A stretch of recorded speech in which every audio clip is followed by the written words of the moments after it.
Bom dia, gente boa, tudo bem? Ah, Quero conversar hoje com você sobre um homem, sobre alguém muito especial, né? Foi através da vida desse homem que coisas maravilhosas nós vemos até hoje, né? Ah, Você sabe nadar?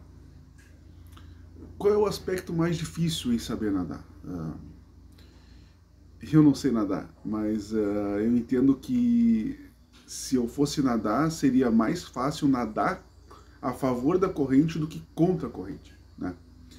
E esse homem que eu quero conversar com você hoje, literalmente ele nadou contra a maré, né? Então ele foi um homem que ia para a direita enquanto toda a sua geração ia para a esquerda. Ele foi um homem que enfrentou os seus vizinhos, né? Os seus vizinhos e toda a galera da sua época, né? Quero falar sobre um cara chamado Noé, né? Eu costumo, quando eu falo de Noé, eu costumo perguntar se Noé é ou não é, na verdade, né? Você vai entender a ideia, né? Então Noé era um cara que andava contra a maré, ele andava, ele ia contra, no caminho oposto àquilo que a sua geração caminhava, né? Uh, por causa do seu caráter, a Bíblia diz que não era um homem justo, né, íntegro. E, uh, uh, os homens que viviam na época de Noé, normalmente, sempre se entregavam ao mal, né, e somente ao mal, né. Então, Noé, a palavra de Deus diz que Noé ia contra essa geração, né? Ou seja, a ideia era que ele ia para um lado e toda a sua geração ia para o outro, né? Por causa, então, desse caráter de Noé, Noé, então, entrou em choque, em conflito com a sua comunidade, com seus vizinhos, né? E provavelmente ele sofreu muitas críticas, muita zombaria daqueles que estavam na sua volta por aquilo que ele estava fazendo, né? Uma coisa interessante para dizer é que quando a gente escuta a história de Noé, a gente não se dá conta de que até aquele presente momento, todos os seus vizinhos, toda a sua galera, a sua comunidade não tinha ideia do que era chuva, né? Então imagina alguém falando para você que vai acontecer alguma coisa que você não sabe o que é, né? Soa estranho, né? Soa diferente, né? Então, mas mesmo que Noé tivesse recebido essa instrução de construir um barco de aproximadamente 10 mil metros quadrados, aí, os seus vizinhos não entenderam, né, porque o seu coração era mau, né? Então a ideia dessa mensagem da graça não era muito atraente para eles, né? Porque o seu coração era mau. Então Noé então enfrentou de fato conflitos com a sua comunidade por causa dessa obediência à voz de Deus no seu coração, né?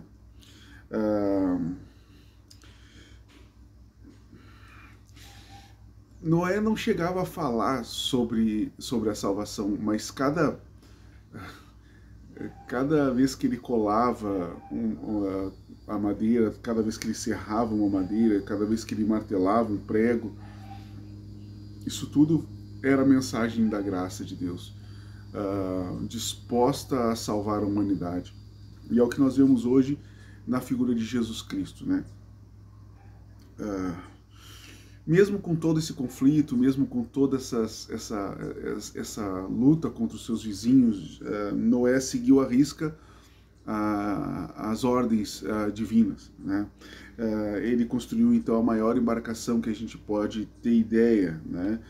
E engraçado é que ele construiu esse barco, essa arca, durante 120 anos, né? Diego, tu falou 120 anos, tu quis dizer 120 dias? Não, eu quis dizer 120 anos mesmo, tá? Então esse foi o período onde Noé, junto com a sua família, construiu, obedeceu a arca. Entre a promessa da chuva e o cumprimento da promessa, 120 anos se passaram. E ele passa dentro da arca mais de 300 dias, quase um ano ele fica lá, né?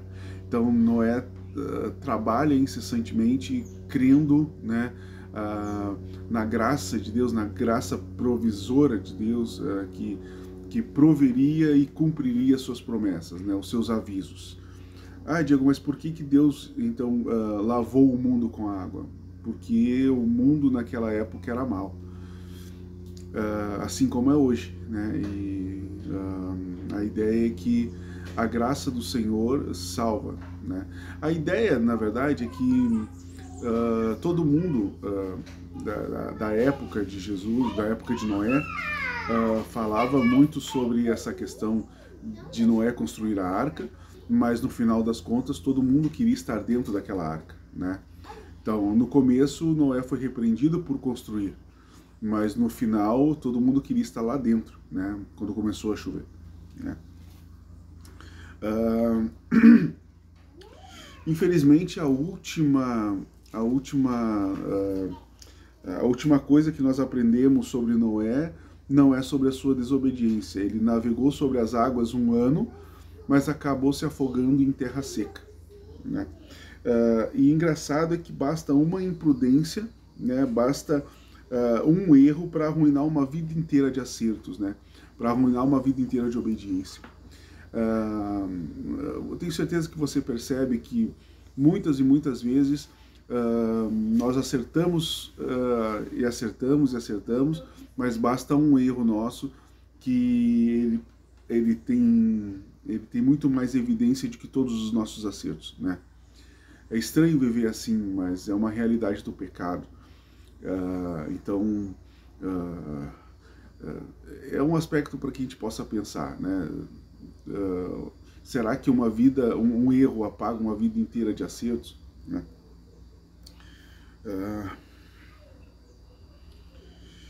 E depois que passa, então, o dilúvio, Noé chega em terra seca, Deus coloca um sinal no céu, né? Coloca o arco-íris como um aviso, como um lembrete, para que o mundo inteiro não seria mais lavado com água agora, né?